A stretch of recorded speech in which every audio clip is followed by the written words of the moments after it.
One of the absolute easiest to grow fruits is our beloved mulberry. Now the mulberry is known for seeding and growing easily all over the place.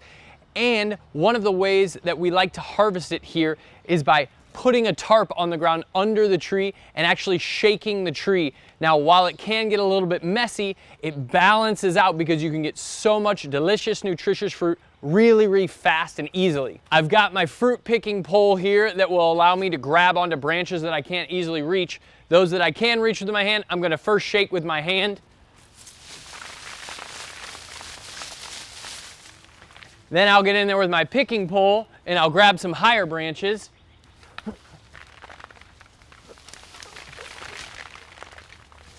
And now,